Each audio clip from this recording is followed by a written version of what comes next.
Torture ప్రేమ అమ్మ super title. Srikar దర్శకుడిగా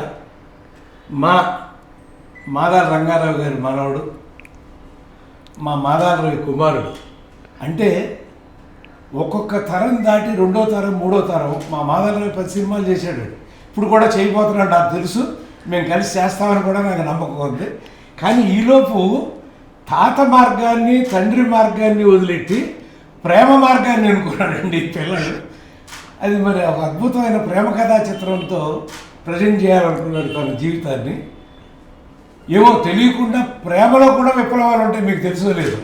అలాంటి ప్రేమ విప్లవం ఉంటుంది అని నేను నమ్ముతూ మాదాల రవి ఆశీస్సులతో ఒక ఎర్రమల్లులు, యువతరం కదిలింది, ఇటువంటి సినిమాలండి మాదాల రంగారావు పిచ్చెక్కిపోయాం.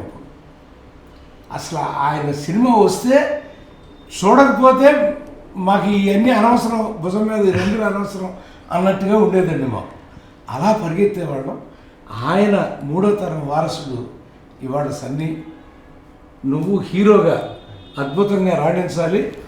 రచన దర్శకత్వం అనేది మాకు బాగా అలవాటైంది. చాలా సినిమాలు రచించాం, దర్శకత్వం వహించాం.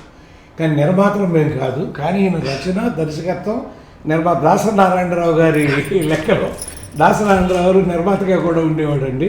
రచన దర్శకత్వం కదా, మాటలు స్క్రీన్ ప్లే దర్శకత్వం నిర్మాత కూడా ఆయనే ఉండేవాడు. అలా తను నమ్మి శ్రీకర్ తన్ని చాలా టీవీల్లో మనం చూస్తాము. అద్భుతమైన నటుడు, మంచి నటుడు, ఎంతెంతలాగా ఎదగాల్సిన పిల్లాడు.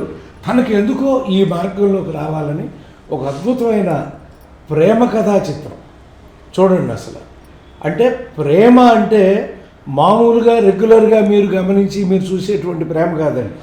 ఇందులో కొంచెం కోలాటం ఉంటుంది ఈ ప్రేమలో, నాకు అర్థమైపోయింది ఇది చూడగానే. ఆ ప్రేమ ఎందుకంటే కొట్టుకుందే ప్రేమ రాదండి, ఘర్షణ సంఘర్షణ లేదే ప్రేమ పుట్టదు. అలా ఒక ఇద్దరు యూత్లోంచి పుట్టినటువంటి ప్రేమ కథల నుంచి ఒక గొప్ప సందేశాన్ని కూడా తను అందిస్తున్నాడు ఈ చిత్రం ద్వారా. సకుటుంబ సపరివార సమేతంగా అందరూ వచ్చి ఈ చిత్రం చూసి, నీ సినిమా పేరేంటి? ఓ టార్చర్ ప్రేమ. అదే ప్రమాదం. మాదాల రంగారావు గారి మనవడు ఓ టార్చర్ ప్రేమ.